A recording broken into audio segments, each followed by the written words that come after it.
پاک Iran border trade اور گاڑیوں کی دوبارہ تصدیق کے حوالے سے بلوچستان کے ضلع کیچ کی تحصیل بلیدہ زامران کے کاروباری شخصیت مولوی محمد سلیم الندوری، حاجی واجداد منازی، حاجی نیاز اور دیگر نے تربت پریس کلب میں پریس کانفرنس میں کہا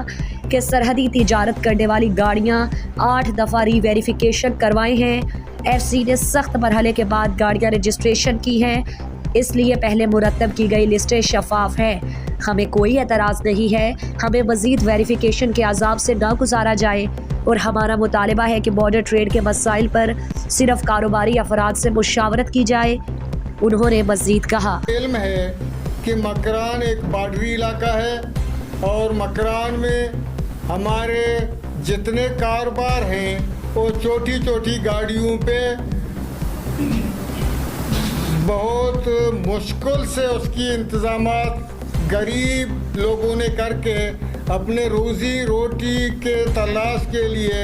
چھوٹی گاڑیاں خرید لی ہیں۔ بارڈر پہ روزگار کا ذریعہ بھی انہی چھوٹی گاڑیوں پر مشتمل ہے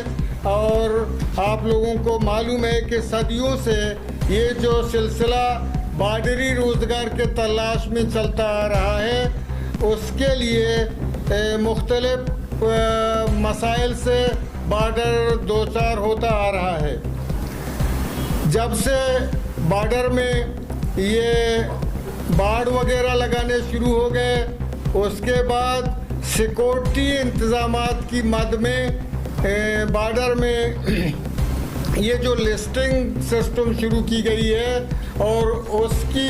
ضرورت کے بنیاد پر رجسٹریشن جو ہم پہ مسلط کی گئی، رجسٹریشن جو ہم پہ آ گئی، ایسے رجسٹریشن کے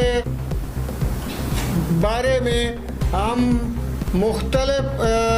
عرصہ سے مختلف مسائل سے دوچار ہوتے آ رہے ہیں۔ پریس کانفرنس کے بعد گاڑیوں کی دوبارہ رجسٹریشن کے خلاف مظاہرہ کیا گیا۔ اس موقع پر عبدالرزاق، راشد میر، بشام، حاجی نعیم، ماسٹر ابراہیم، حاجی عبدالرحمن، کریم جان، خالد علی، ندیم سلیم، ندیم پسند، مولانا اکرم، ظفر رند، مولانا عبدالمالک، مولانا نثار اشرف، عدنان بلیدی اور دیگر موجود تھے۔